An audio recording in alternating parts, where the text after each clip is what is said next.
Well, fashion. yeah, but that's what this administration is doing, or trying to do, to the best of its ability, I should say. This is why cities like Chicago, or was it Portland, Oregon, or this and the other, where or even DC in many ways, Right, they're right. sending um, the National Guard, and it's like, that is this one, that's illegal, uh, and there's no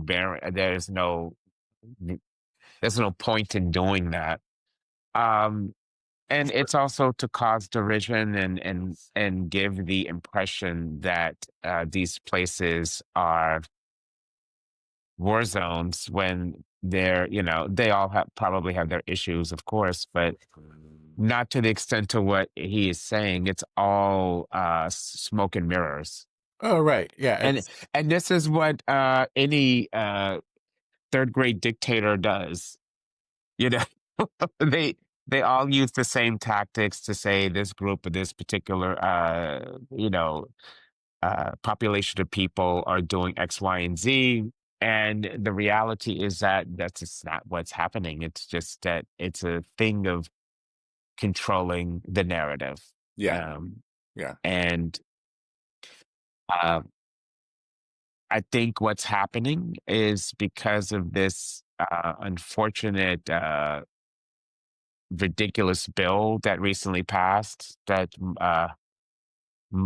all Republicans were so afraid of him to not vote, to vote against, because I think in many ways, most of them didn't really want it themselves either. yeah, People are realizing, I don't have Medicaid, I don't have Medicare. These things are important. They help, because most people, I don't include myself, are underinsured, and yet I have medical insurance. But because of some of my prescriptions are not really fully covered under my plan, and I pay out the ass to be in that plan. So, it's eh, I think people are now waking up finally to the reality of understanding that, the very things that they believed that a certain other people were benefiting from, they also part of the pot too. And they were benefiting from that as well. And they really don't understand the structure of their society, their government. They don't know. Most Americans really don't know how the US government operates, uh, which is crazy. And mind you, I know, I would took, I took, for me, I took US history very seriously. And I grew up in a household where voting was non-negotiable in many ways. It's like it was something I was very lucky. My mother, especially my mother or grandmother, instilled in me the importance of voting, and yeah, that your ancestors, some of them, died so that me, and my sister yeah, could vote. yeah, So I take that extremely seriously, whether it's a small election for a city council person yeah. or a mayor, this and the other. Yes, I'm pro Mamdani, so I will be voting for him in the next few weeks, what so have you. And but I digress. No, but it's it, It's go ahead. It's you one know of those things where it's like when I first met somebody who told me that they don't vote, like I was like, what? I And their argument was because my vote isn't going to count. And then I'm thinking I like as a Haitian American, right? Like I also come from roots of revolution. Like, yeah, like those things matter.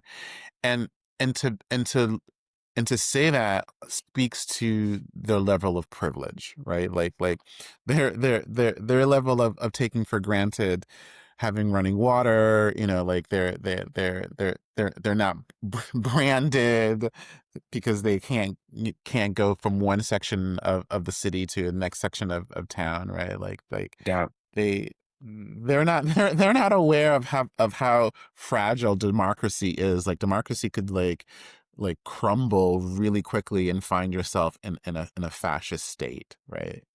And Yeah. I'm gonna add on to that a little bit.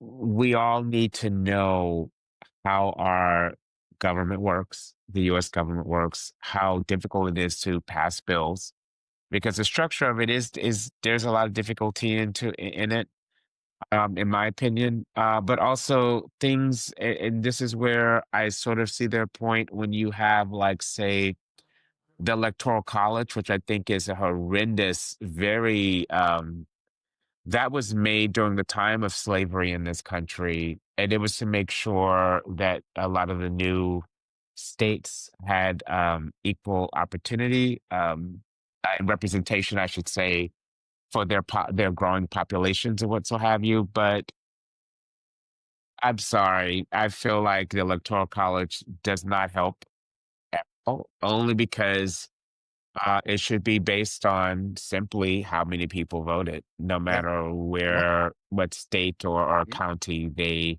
reside in. Hmm. Because if this was the case, we would have had Hillary Clinton in 2016. We would have had Al Gore in the year 2000. And our country would have been, for better and worse, because I can't say every leader has made the best choices Yeah, yeah, personally. yeah. But I think that we would have been in a different situation if we followed simply the amount of people that voted. You know, I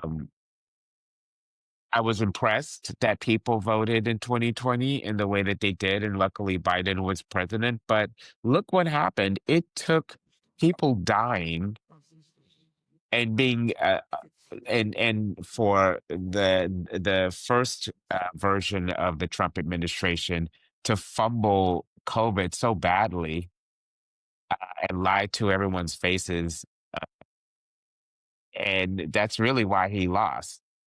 Because trust me, I think if he had put his pedal to the metal with dealing with the COVID situation, he probably would have still been president at that time, and luckily he would have been gone by 2024. God forbid he should not ever had ran in the first place, but that's another story and another podcast for another time.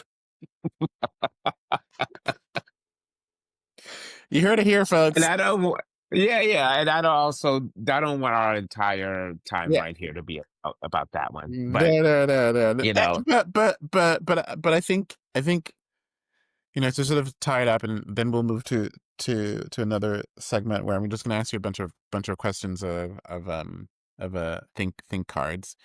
Um, uh-huh. but I think the like you said, where you sort of really make an effort is on the local level. And Yes, what really needs to happen is that you just need to be engaged on some level, right? Like knowing who is your representative in your sort of district. That's like the first step, right? And so I think there is something to be said about like the community that you live in that's sort of affected by sort of like the regional and been hearing about redlining, like that's oh, just horrendous. just like what in 2025, like that's a thing. um but but the idea that the sort of possible regime, right, to tie it back, does not believe in art.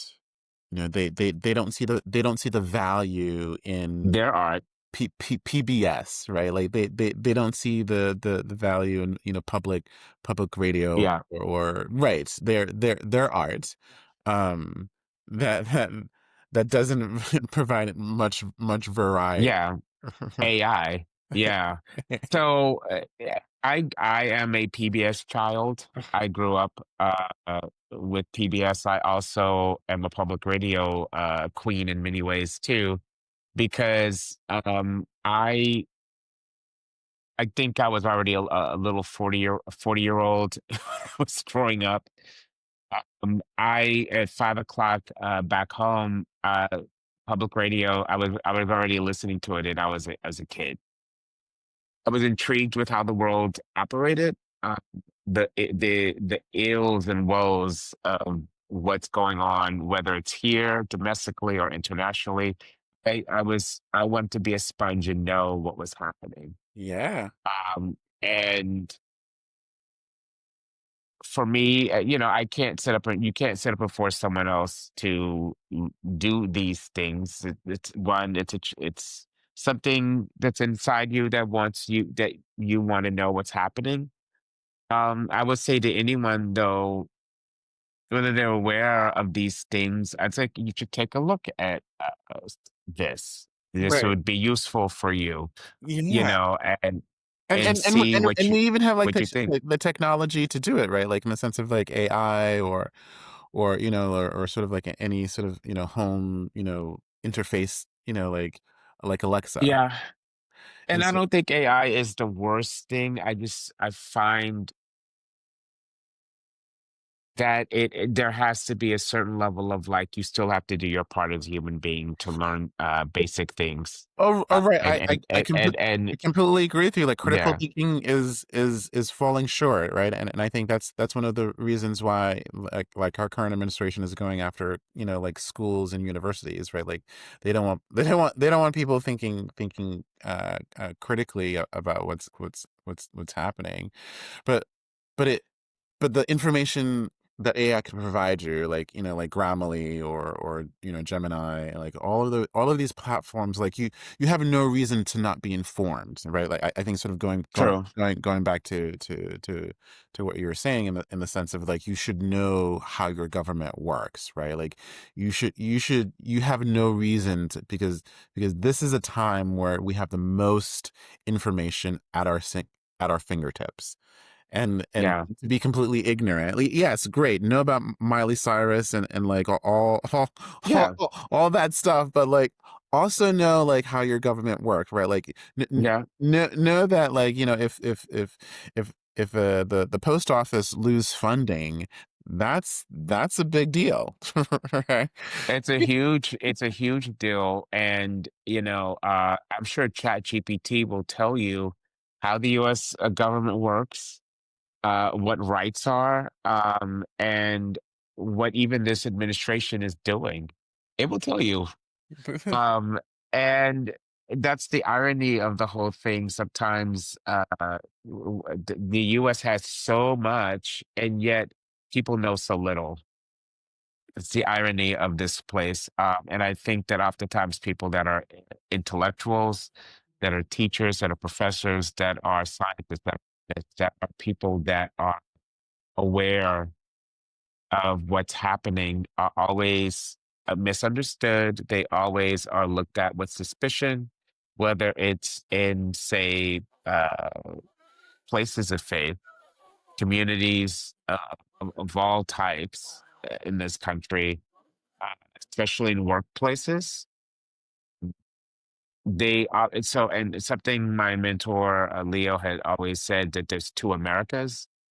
And that is very much the case. There are those that want to look away from the truth, and there are those that know what the truth is and will um, want to make the truth better for all of us, if that makes any sense. It's like we know that there's issues here.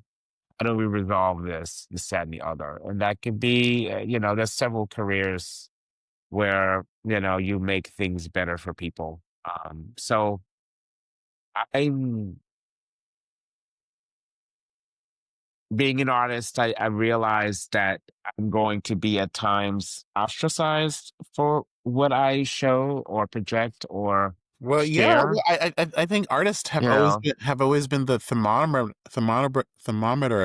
barometer mhm, of life, right? Like if the government's changes, like the first people who get attacked are the ones who are the artists, the yeah. performers, the comedians, right? Like they're usually the first ones that get snatched up or silenced, right? So yeah, you're sort of Kind like of like Jimmy Kimmel recently. Yeah, yeah. Well, I'm like I'm glad that he stays on him and Colbert. And I can't remember the other ones, but I mean, but definitely Colbert and Kimmel they stay on Trump's neck, uh, Yeah. each and every, monologue. Good. This is what democracy is. Yes, it's exactly. Yeah. We are supposed to be, artists should be truth tellers. That is our job. This part of our job description actually Right? is to tell the truth, whether good or bad, you know. Yes. Right. Um, I think as long as you're not you're not part of the problem. well, I've had my instances in my still developing career where, I've been ostracized for my work. But that's all part of what it is to do what I do. Yeah, So I never took that as like as an issue.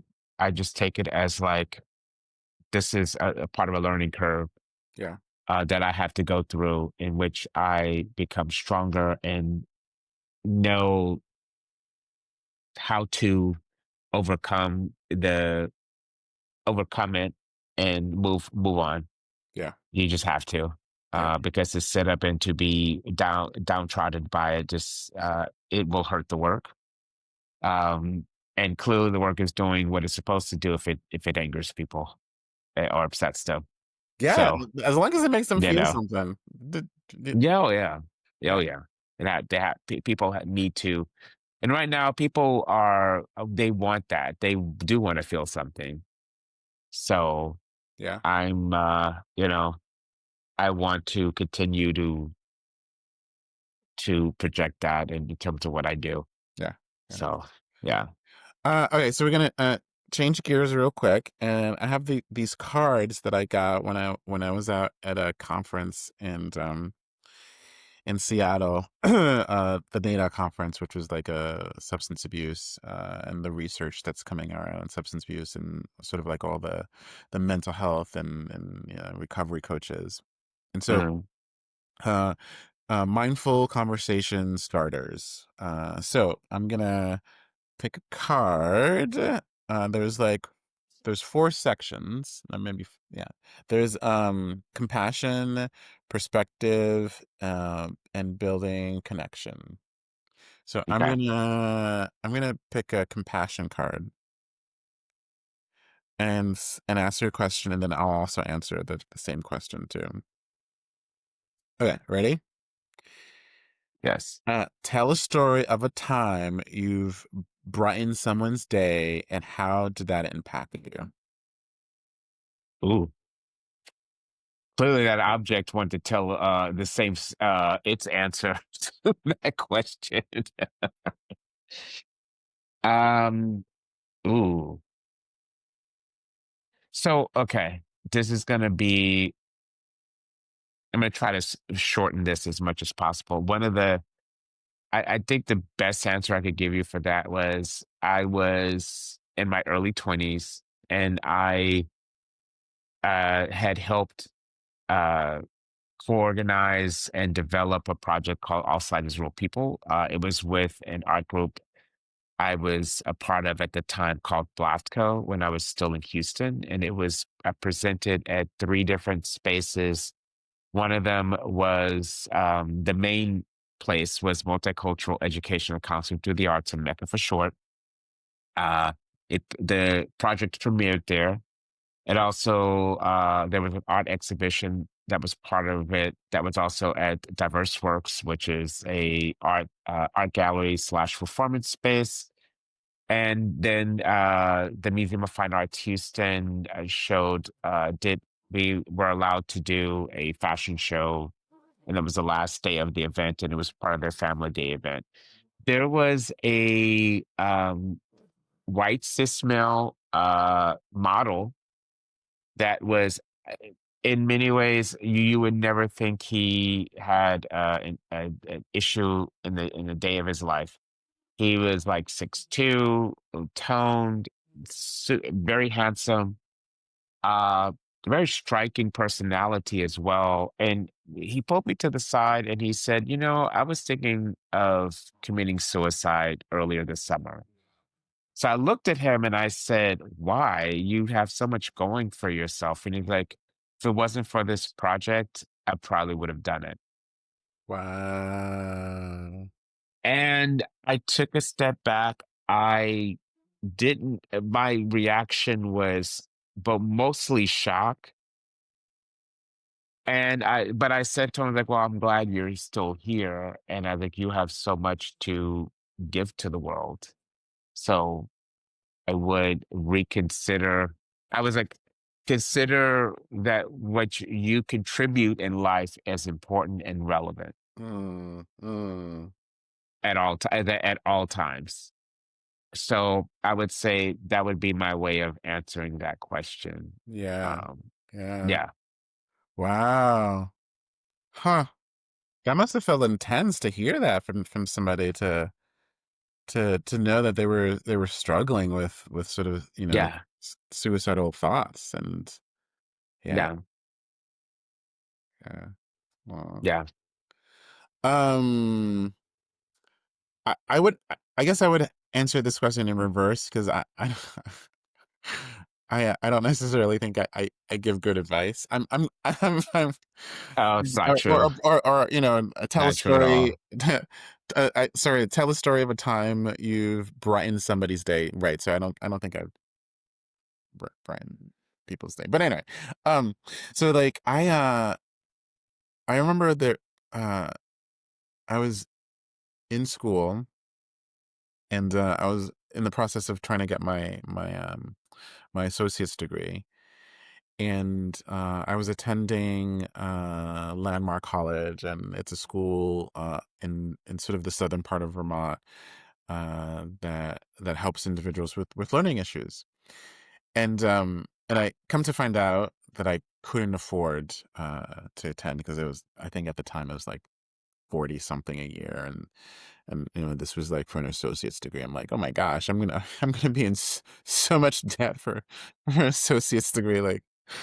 Um, but but I didn't want to let go of that. And my mom, sort of talked to me, and she's like, like it doesn't matter where you sort of go, where you go, you're still gonna hold on to those regrets or to those angers or to those shoulds or to those um uh why didn't I? And and Uh-huh. and the idea that when she told me, like, it's really about perspective, right? Like, if once you find yourself in a new place, like, all the information says that you can't afford to stay here, and you could try to do whatever you can to fight against that. But if you're not changing your perspective on the same thing could be accomplished someplace else, it may not be exactly the way that you envisioned it to in the first place, but you're still taking you with you, right? Like, you're not necessarily leaving anything behind. Like, this situation that you find yourself in is saying that this particular chapter is over, right? Like, and it's okay for that section of your life to be over, for that chapter to be over. Um, Yeah, but you're still gonna take you with you, right? And I want to say that that's been something that has a huge impact on the way that I sometimes think about uh, not letting go of decisions, and being okay to let go of decisions, right? And just that, I just remember that when we had that, me and my mom had that conversation. I was like, "Oh, you literally, like lifted the anxiety and the pressure I was putting on myself, because I was putting so much pressure